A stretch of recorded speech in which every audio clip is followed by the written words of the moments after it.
Honorable Supreme Court had made a suggestion. The Muslim side had said that in the past such efforts were made, which unfortunately did not deliver a result.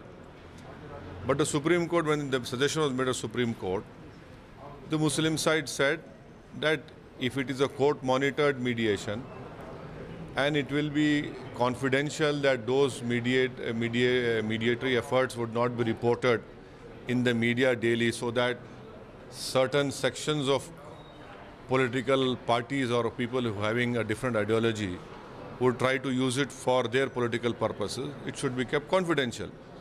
That also has been accepted. Under Section 89 of CPC, that provision is there.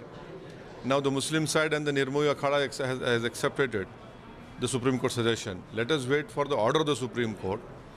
And also I cannot tell you whether the Muslim side would also give their names, so the Supreme Court had asked them if they want to give a name of mediators. That I cannot tell you, that will be decided by the concerned people over there. We fully respect the very nice offer by the Honorable Supreme Court to use this 8-week intervention period, during which all the other documents have to be duly translated, for the parties to directly talk to each other. In our opinion, we recognize the Sunni Central Waqf Board as the party which filed 2 years after we were the first to file, and in the title. So therefore, we would like to have direct discussions with them, may be monitored by the Honorable Supreme Court. In the second stage, all other parties who have filed in this case as worshippers or for their right to worship are free to enjoin this process. But at the initial stage, we only would like to have direct discussions with the Sunni Central Waqf Board. Justice Bobde also said that this is it's about the mind, heart and healing relationship, etc. How do you see? उन्होंने शुरू में ही कहा था कि दो brotherhood nation में एक भाईचारा बना रहे और देश में गंगा यमुना तहजीब बनी रहे, इसके लिए उन्होंने सजेस्ट किया था सेक्शन 89। और मुझे लगता है कि बहुत अच्छा चांस है इस टाइम में कि इस मैटर को अच्छे ढंग से सॉर्ट आउट किया जाए, तो हम लोग उसका स्वागत करते हैं मेडिएशन का। मेरे मुसलमान होने पर शायद तुमको शक होगा कि ये वफादार है या एंटी नेशनल है। मेरे जिस्म के लिबास को देखकर शायद तुम में एतमाद नहीं पैदा होता होगा। मेरे चेहरे पर दाढ़ी और सर पर टोपी देखकर तुमको जरा फिक्र होती होगी। मगर सुनो मेरी इस एक बात को, अगर बीजेपी ये कह रही है कि मेरा बूथ सबसे मजबूत, तो सदुद्दीन ओवैसी कह रहा है कि मेरी सरहद मजबूत तो मेरा देश मजबूत। मेरी सरहद मजबूत तो मेरा देश मजबूत। सरहद मजबूत होगी तो बूथ रहेगा, देश मजबूत होगा तो बूथ रहेगा। सरहद और बूथ, सरहद और मुल्क रहेगा तो ओवैसी रहेगा। बूथ मजबूत होगा तो फिर देश कहां रहेगा? औज़ु बिल्लाहि मिनश शैतानिर रजीम, बिस्मिल्लाहिर रहमानिर रहीम, अस्सलामु अलैकुम व रहमतुल्लाहि व बरकातहू। मजलिस इत्तेहादुल मुस्लिमीन के मोअज़्ज़ज़ सदर मोतमदीन व अराकीन, मुहिबान मजलिस इत्तेहादुल मुस्लिमीन, अराकीन असम्बली, अराकीन रुकन क़ानून साज कौंसल, अराकीन बल्दिया और उम्मीदवार मजलिस इत्तेहादुल मुस्लिमीन क़ानून साज कौंसिल तेलंगाना, मैं अपनी जानिब से मजलिस इत्तेहादुल मुस्लिमीन के तमाम सदर मोतमदीन अराकीन को, मुहिबान मजलिस इत्तेहादुल मुस्लिमीन को, बुज़ुर्गों को, मेरी इज़्ज़तदार और माँ और बहनों को, मेरे गयूर नौजवान साथियों को आज मजलिस इत्तेहादुल मुस्लिमीन के 61वां अहिया के दिन आप तमाम को मुबारकबाद देता हूँ। और एक सियासी जमात के लिए यकीनन आज का एक दिन एक तारीख़ी दिन हो। आज हम यहाँ पर हमारे मरकज़ी दफ्तर पर मजलिस के हेडक्वार्टर पर जमा होकर अपनी जमात के परचम को लहराकर हम क्या पैगाम देना चाहते हैं। और आज का ये दिन हमको किस चीज़ की याद दिलाता है। मेरे अजीज दोस्तों और बुजुर्गों, 61 साल पहले मजलिस इत्तेहादुल मुस्लिमीन का अहिया हुआ, मुल्क आज़ाद हुआ, अंग्रेज़ों की ग़ुलामी से हमको छुटकारा मिला। सरज़मीन हैदराबाद की एक मखसूस तारीख़ है, बल्कि सरज़मीन दखन की एक मुनफरिद तारीख़ है।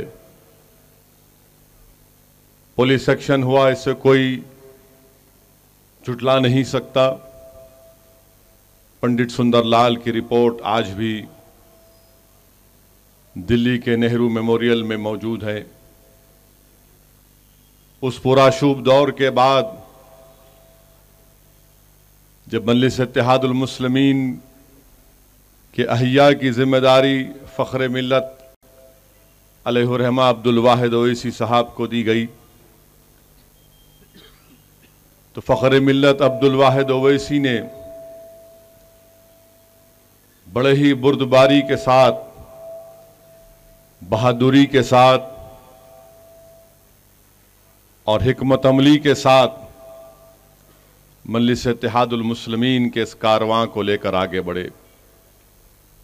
और यकीनन जहां पर अल्लाह ने अब्दुल वाहिद ओवैसी को जिम्मेदारी दी, तो हम आज के इस तारीख़ी और मुबारक दिन अब्दुल वाहिद ओवैसी फ़ख्र मिल्लत अलैहिर्रहमा के साथ जो सीनियर मजलिसी अराकीन थे, हम उनकी भी कुर्बानियों को नहीं भूल सकते।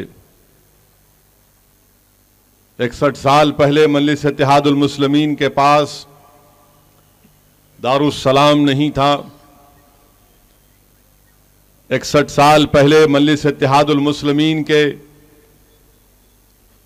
अराकीन बल्दिया के पास मोटरसाइकिल छोड़िए साइकिल तक भी नहीं थी। 61 साल पहले मजलिस इत्तेहादुल मुस्लिमीन के पास ये तालीमी इदारे नहीं थे।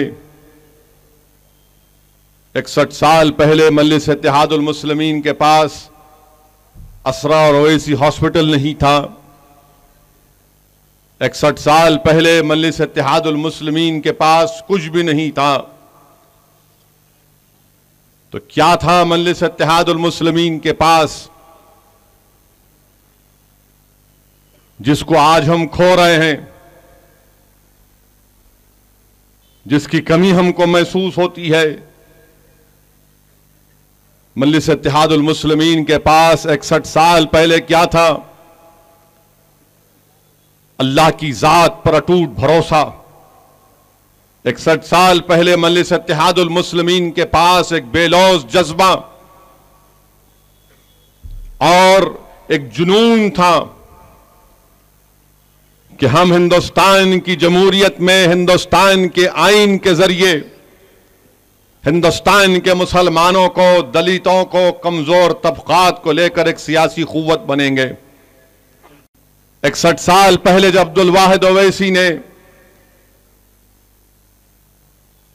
इस शहर खामोशा में जब आवाज दी कि देखो हिंदुस्तान का आइन, हिंदुस्तान की जमहूरियत हमको इस बात की इजाजत देती है कि हम सियासत में हिस्सा लें,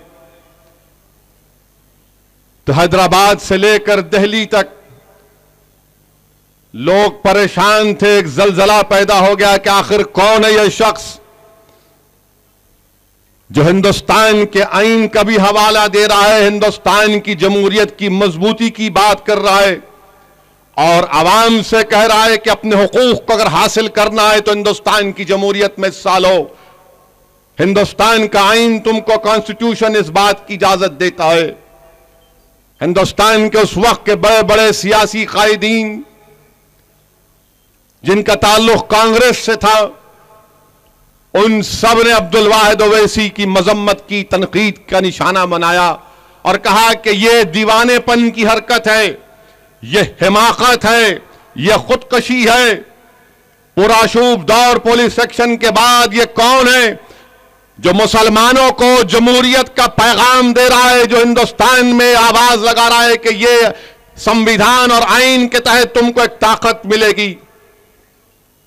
उस वक्त सब ने तनकीद की, जिसमें बड़े बड़े उलमाए किराम भी थे, मगर अब्दुल वाहिद ओवैसी और उनके तमाम साथियों ने उस तनकीद और उन तमाम इल्जामात की परवाह नहीं की और अपने मिशन को जारी रखा। यह बात बिल्कुल सच है